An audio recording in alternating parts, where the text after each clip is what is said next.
Mesdames, Messieurs, examiner les problèmes d'ordre psychologique auxquels sont confrontées les femmes arabes est un projet ambitieux et multidisciplinaire par excellence. L'histoire, l'évolution des sociétés et de leurs structures juridiques, tout comme l'évolution des croyances religieuses et de leur mise en pratique, ainsi que la structure de la personnalité individuelle, constituent divers facteurs à prendre en compte. Dans ce monde contemporain, qui témoigne des effets de l'abolition des frontières, il s'avère de plus en plus difficile de préserver les spécificités et les identités des différentes composantes de la société. Les femmes n'en font pas exception.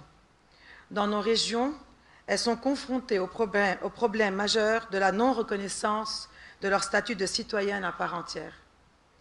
Ces difficultés se ressentent fortement lorsqu'il s'agit de réformer les lois dans le sens de l'égalité entre femmes et hommes. Les travaux de ce colloque ouvriront, j'en suis certaine, de nouvelles perspectives qui nous permettront d'une part de mieux identifier les fondements des normes et des pratiques discriminatoires à l'égard des femmes et d'autre part de mieux discerner les orientations adéquates pour que l'égalité entre les citoyennes et les citoyens soit une pratique effective. La question qui se pose est la suivante. Nous, femmes, sommes-nous reconnues comme des citoyennes à part entière par nos États? Oui, si nous considérons les dispositions constitutionnelles où l'égalité des citoyens est proclamée et où il est convenu que le terme « citoyen » s'applique également aux citoyennes. Oui, si nous considérons que le droit à l'instruction, au travail, à la participation à la vie professionnelle, culturelle, économique et politique est reconnu par la loi et que certaines de nos consoeurs y prennent part avec succès au niveau du gouvernement comme au niveau de sa défense. Mais cette réponse affirmative reste mitigée quand nous considérons les lacunes dans la protection juridique due aux femmes victimes de violences ou si nous examinons les dispositions discriminatoires toujours en vigueur dans la loi de la sécurité sociale. Plus grave encore, nous nous rendons compte que la qualité de citoyenne octroyée aux femmes tend à disparaître dans nos régions, vu les droits qui leur sont reconnus sur le plan du statut personnel. Mariage, divorce, garde des enfants, héritage, prestations compensatoires. Domaines que les États ont voulu laisser aux mains des instances religieuses, donc hors de leurs compétences juridictionnelles.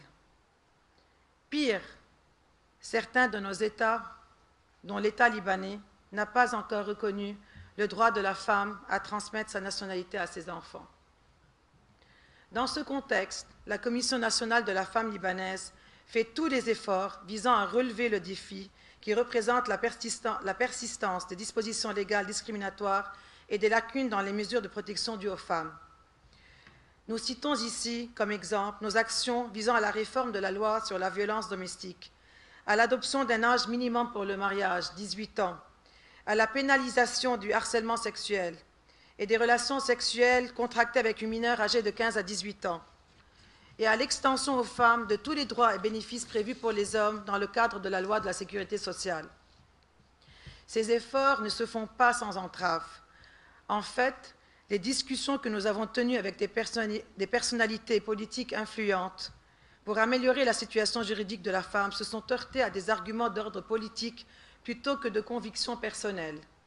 En effet, les décideurs qui s'opposent à ces réformes le font par crainte d'avoir à affronter une opposition de la part de leurs électeurs ou de la part de leur communauté religieuse.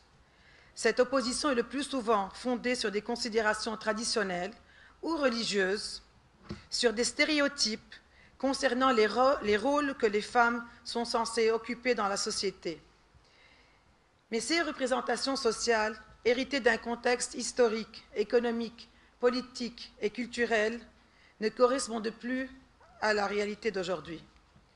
Elles continuent cependant à être des éléments constitutifs de la mentalité ambiante et rendent plus difficile non seulement l'adoption des réformes, mais également leur application. Ces stéréotypes se reproduisent par les divers moyens de communication sociale, que ce soit par le biais de l'éducation familiale, par les instruments de l'éducation scolaire ou les médias. Le développement des réseaux de communication sociaux a beaucoup amplifié la rapidité de la diffusion de ces stéréotypes. C'est pourquoi la Commission de la femme libanaise cherche par divers moyens à s'opposer aux représentations figées qui donnent des femmes et de leur rôle dans la société une fausse image d'être faibles, incompétentes et incapables de décider pour elles-mêmes et à plus forte raison pour les autres. Parmi les actions entreprises par la Commission, nous mentionnons particulièrement la mise en place de politiques gouvernementales, comme l'adoption de la stratégie nationale de la femme au Liban, approuvée par le gouvernement en 2012, la stratégie de lutte contre la violence faite aux femmes et le plan d'action national pour l'application de la résolution 1325 du Conseil de sécurité autour de la femme, la paix et la sécurité, récemment adopté par le Conseil des ministres. Nous œuvrons également à mettre en valeur les rôles effectifs que remplissent les femmes dans notre société et à soutenir leur accession au niveau supérieur dans les sphères dirigeantes, administratives, politiques et économiques. Nous nous efforçons aussi à sensibiliser le public à la justesse de nos revendications et nous organisons sans cesse des campagnes d'information et de sensibilisation pour soutenir notre action. Mesdames, Messieurs, reste que les femmes elles-mêmes soumettent à leur propre esprit critique les stéréotypes dont elles sont victimes. Peut-être s'agit-il ici de la tâche la plus dure à accomplir.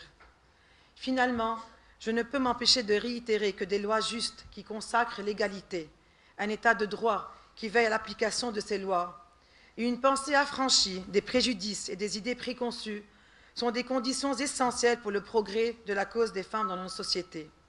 Celles-ci requièrent, pour être entendues, le soutien de toutes les forces vives dans nos sociétés. Je remercie monsieur le professeur Mohamed Mohsen et madame la professeure Jeannette Abou Nasser Dakkash pour l'invitation. Et madame Ivy Karam Chakour, bonne continuation. Merci beaucoup.